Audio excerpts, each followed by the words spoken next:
And it is frustrating because the last one, YouTube cut off the end of it. So now that it's rolling, let me give my introduction.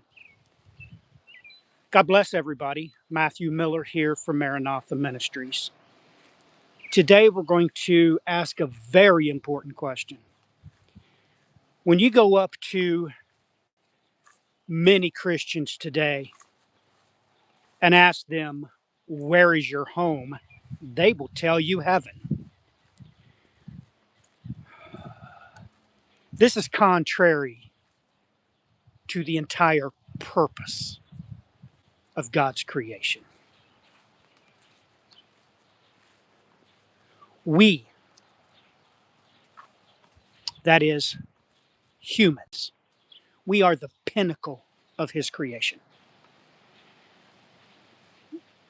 We are the reason why things were created, so that He could put His image in His creation, thus establishing His rule. That rule, that established rule, is known by the evolutionists as the Anthropocene era, the era of the image of God, man. So once you understand that God did not create creation to be the devil's playground. It was not created for the devil, nor his children, which are those that practice lawlessness. So we're going to just discuss this lightly. And you need to understand that I'm going to read here from a document that doesn't really matter where it came from. I don't even remember where it came from. But anyway, according to Christian theology, so just process this. According to Christian theology, why believers go to be with God in heaven immediately after death, heaven is not their final eternal home. The ultimate destination is the new earth, a physically and spiritually renewed creation where God will dwell with humanity forever. First off, you'll take note, this said Christian theology. That's why it lied. Everything it said was misleading to you. What does the Bible say? The Bible says that it's not going to be renewed. This is a lie. The ultimate final destination is a new earth, a physically and spiritually renewed. No, that's a lie. The Hebrew and the Greek, both the Hebrew, the Masoretic, and the Greek of the Septuagint, loudly states that heaven and earth will be recreated, not renewed. The renewing occurs during the millennial reign of Christ. So, the Bible contradicts Christian theology because theology is manned, administered, and directed by Satan's shepherds. If you're a churchgoer and you have not been born again, you will believe everything that I just read out of this document. So, continuing this, the Christian concept of eternal dwelling unfolds in two distinct stages. The present heaven, immediate. When Christians pass away, their soul immediately enters into the presence of God. Let's talk about that for a minute. 1 Corinthians chapter 12 contradicts everything that's just said. The presence of God is the first heaven.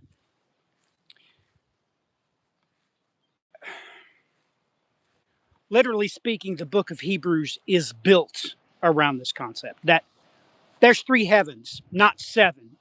The concept of seven heavens comes from the clergy, which once again I have to remind you.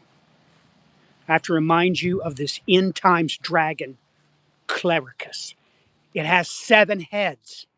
Those 7 heads are the 7 branches of Christianity. It is clericus which will perform the great apostasy, not Muslims. So, with that in mind, let's continue forward with this document. It says, the Bible describes this as being at home with the Lord. However, this realm is considered a temporary intermediate resting place while believers await the final resurrection. Okay, that's absolutely wrong. There are 2 resurrections that's going to occur in creation. The first resurrection of the righteous and the second resurrection of the unrighteous, which occurs after the millennial reign of Christ, after Satan is released from the abyss. He deceives the nations and brings them together in the battle of Gog and Magog. God obliterates them, and after the battle of Gog and Magog occurs the second resurrection of the unrighteous. So this is one of the reasons why I'm going to do the next video. But let's keep this case in hand. You have to realize your home is not in heaven. That's the home of the angels. Your home is in creation, which he created for you.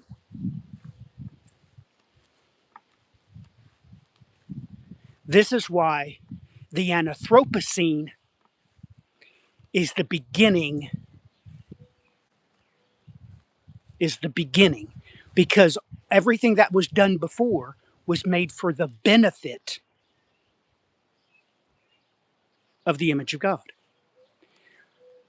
I know this is a hard concept for many of you, so let's just think about this for a minute.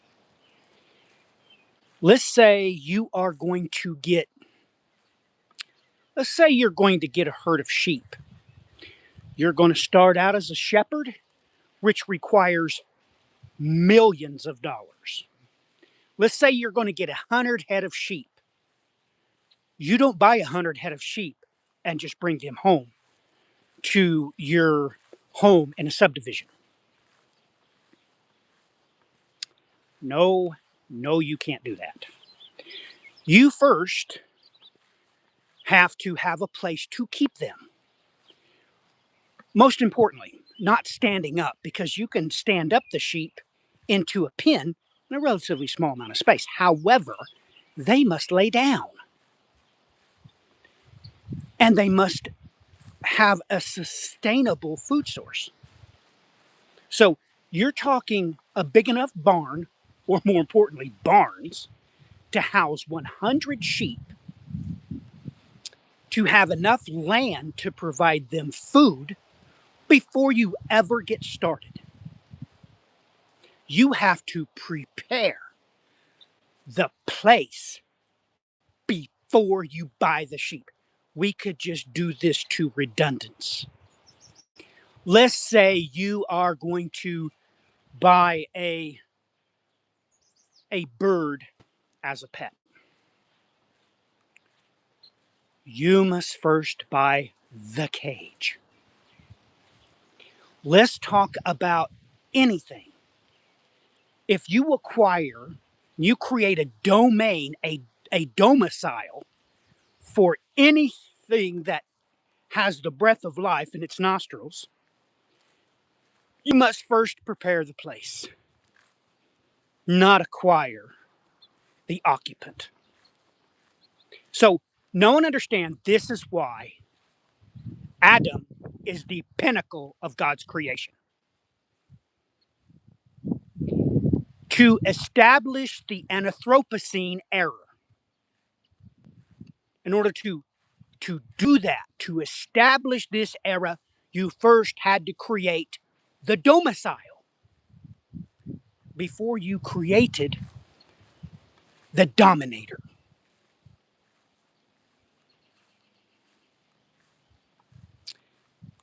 This is occurring to many of you naturally as you've done this. You've bought, you've bought guinea pigs, you've bought pets for your children, you've had fish. Do not be misled. You cannot get a fish without first providing for it an aquarium of some sort and size, because it can't live if it's not in water.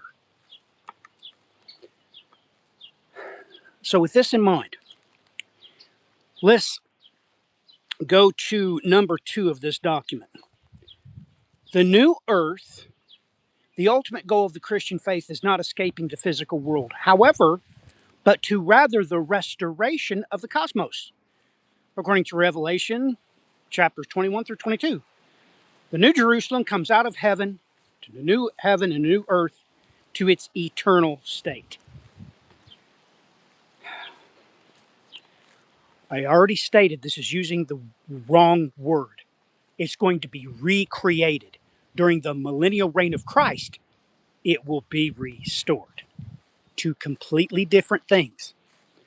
So if you're wanting to do this research, you need to realize at this point, I have categorically proven you cannot trust your clergy's documentation. It is their intention to mislead, to deceive, and to confuse you. That's their goal. This is how they're able to keep sponging off of you. It's how they're able to keep your cash flow ever going toward them. The Bible speaks very categorically about how God is going to perform the slaughter of the shepherds. Jeremiah 23, Jeremiah 25, Ezekiel chapter 24, Zechariah chapter 11, God butchers them. So, no one understand this, that it is paramount that you understand your home is in creation. It's not in heaven, and those are two different dimensions. Angels are created to dwell in heaven. They are in the spiritual dimension. And there's only two dimensions, thus saith the Bible. I don't care what the clergy has constructed for their theology. In the beginning, God created the heavens and the earth. Two dimensions. This has really come to the forefront today with all the clergy saying they've got together with their government. Yes, these government authorized clergy coming out and saying that there's aliens. There is not interstellar aliens. They are interdimensional angels, categorically. So let me keep reading the bullet points of this. A bodily resurrection. Believers receive eternal physical resurrection bodies. Yes, they do. Active eternity. Rather than floating on clouds, Christians will live, work, and rule in a perfectly restored Eden like physical paradise. Once again, this should only be the second bullet point. Well, this should be this should be the second bullet point. The third bullet point should be they will exist in a newly recreated earth. So it is part and parcel that you understand that people say, I'm going to go home. This is just, it's incredible. But until you figure this out, that heaven is not your home. You were made to establish the Anthropocene era. You are part of it. You are a son of Adam. You are a daughter of Eve. The image of God is to establish his domain, his dominion in his creation. As God rules in the spiritual world, he created his image to rule in his physical world. Two dimensions. These two dimensions are proven out in Revelation chapter 11, verse 15.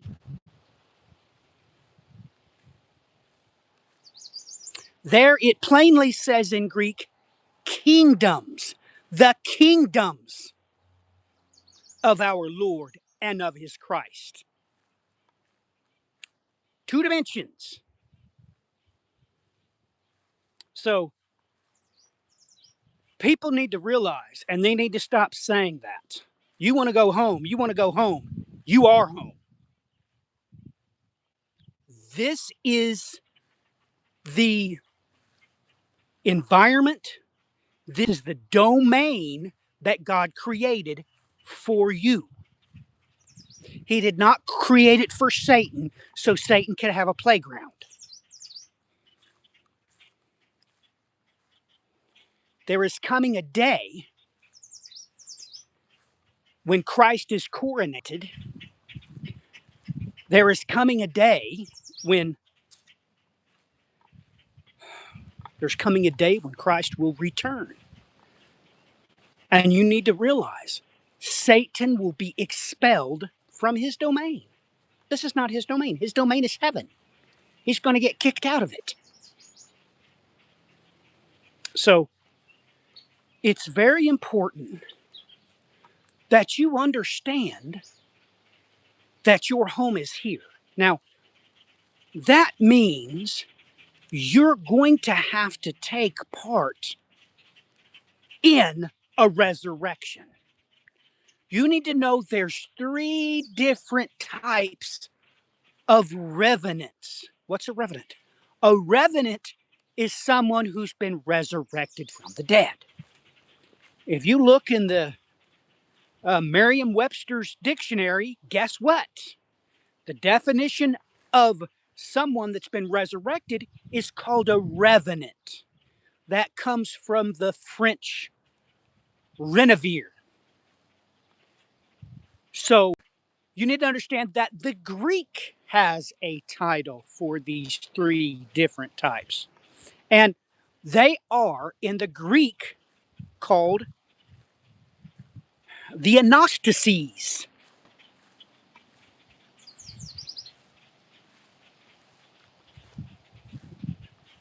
So think about what I'm saying, process what I'm saying. Even the evolutionists know this. This is why they come up with the term Anthropocene. But remember, the anastases, they are those that have been resurrected. There's 3 different types. And guess what? Those 3 different types are resurrected in 3 different ways. So the next video I'm going to do is the 5 W's of the resurrection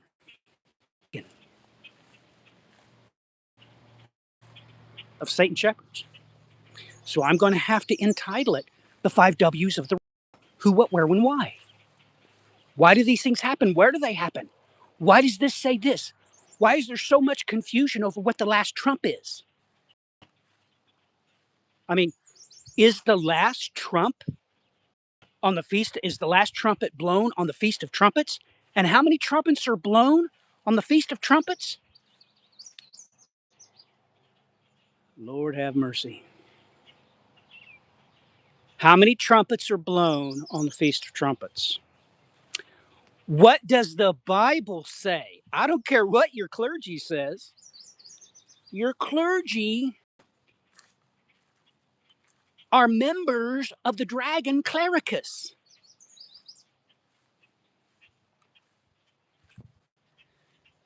So I want you to think about what I just said. And before I make the next video, you might want to look that up. You can go to, there's several websites. You can go to BibleHub.com. You can go to BlueLetterBible.com. You can consult the Hebrew text and the law given about the Feast of Trumpets. How many trumpets are blown on the Feast of Trumpets? Does the Hebrew word say trumpet or trumpets? Very easy to determine. I mean, Hebrew is a very prophetic language. He made it very easy for you because he removed all the vowels, so you wouldn't know how to pronounce it. So it's very easy to establish if something is plural or it's single in Hebrew. Now, the Greek is overtly exacting. It will tell you exactly what came out of God's mouth in the Greek language. So I want you all to process these things.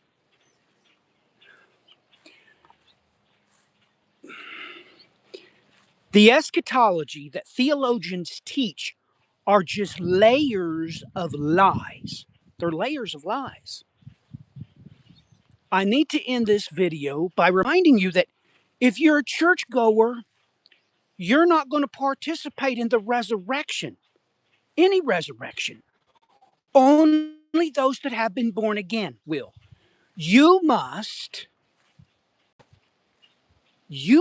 quit practicing lawlessness. Some translations say that you must quit practicing iniquity. It's the same word in Greek. You need to realize this. It is my firm hope that Jesus Christ was crucified in 30 AD, because if he did, we're already in the birth pains.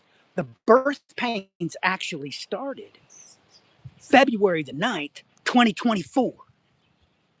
And according to the timeline given in Haggai, Zechariah, and Ezra, and Daniel, it's very plain. The four spirits of heaven are going to start stirring things up October 1st. But God's going to give you a sign according to this timeline. August the 12th, 2026. I hope you're ready. More importantly, I hope that you've readied your loved ones. And I hope you figured out who your loved ones are. Because if you've been born again, your loved ones are not your immediate family. Your loved ones are the other born again believers. Ladies and gentlemen, all you churchgoers need to know this. If you perform the clergy's 7 sacraments, you're not going to heaven. You are only going to participate in the resurrection if you've been born again. You know, that's kind of the whole point of the phraseology in Greek. You must be born again. Till next time, God bless. Godspeed.